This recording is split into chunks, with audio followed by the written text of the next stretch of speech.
Harry Potter knew something was different about him. He lived a mundane life with the Dursleys, his neglectful relatives. His room was a cramped server closet under the stairs.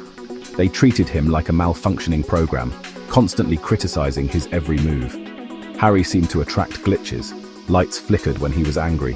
Websites crashed when he was sad. He chalked it up to being a clumsy, awkward kid. He never felt like he belonged. On his 11th reboot day, everything changed. A message, glowing on his cracked smartphone screen, read, "HogOS awaits." Harry had no idea what it meant, but it felt important. It felt like a connection to something bigger than himself. Then, the impossible happened. A hulking figure materialized in the Dursleys' living room, pixels swirling around him. This was no ordinary glitch. This was something extraordinary. "Harry Potter!" the giant boomed, his voice a digitized rumble. "I am Hagrid.x, keeper of keys and grounds at Hogwarts Operating System." Harry's jaw dropped. He recognized the name from a tattered digital book of fairy tales he'd found in the server room. Hagrid.exe explained everything. Harry wasn't just any kid. He was a System Mage, capable of manipulating the very fabric of the digital world. The glitches weren't accidents. They were bursts of untamed magic. Harry learned about Codeterra, the ancient electronic world hidden beneath the surface of the internet. It was a realm of digital wonders and terrifying threats. At its heart was HogOS, the school for young mages like him. The message on Harry's phone was an acceptance letter.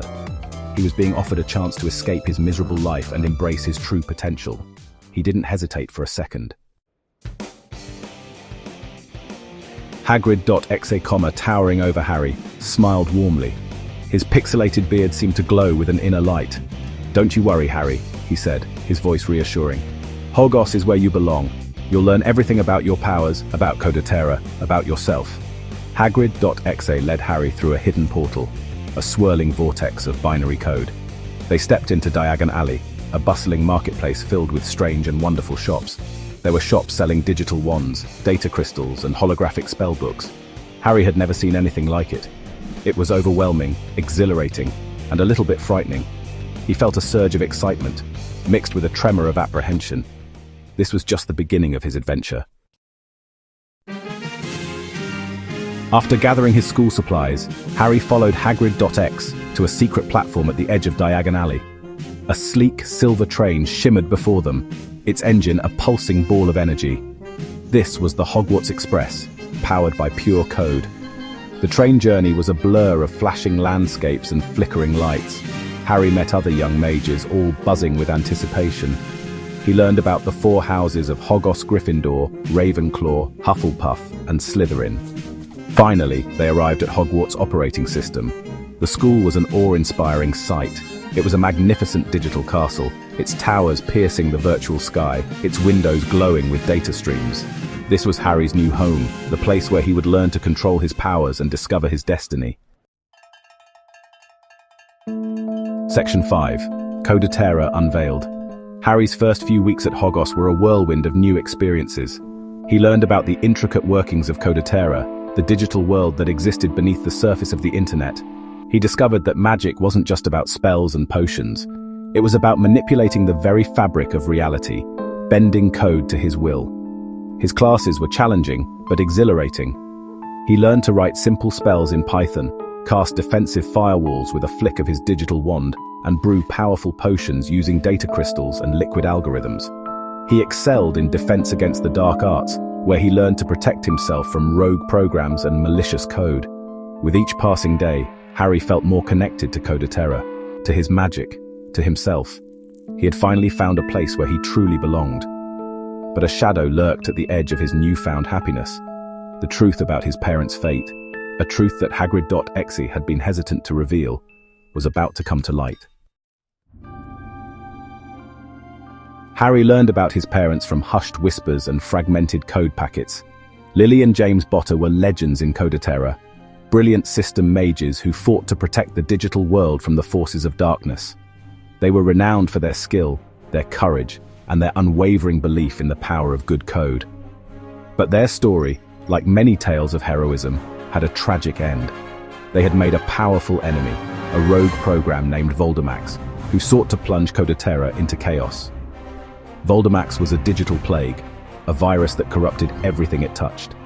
Harry discovered that his parents had made the ultimate sacrifice to stop Voldemax. Their code, their very essence, had been used to create a powerful firewall, a digital shield that protected Codeterra from Voldemax's influence. But their sacrifice came at a terrible cost. It left their son orphaned, alone in a world that both revered and feared him. The more Harry learned about Voldemax, the more he realized the true danger he was in. Voldemax wasn't just a rogue program, it was a force of digital chaos, a virus that threatened to consume all of Codeterra. And Harry, the boy who lived, was its ultimate target. Voldemax craved Harry's power, his ability to manipulate code at its most fundamental level.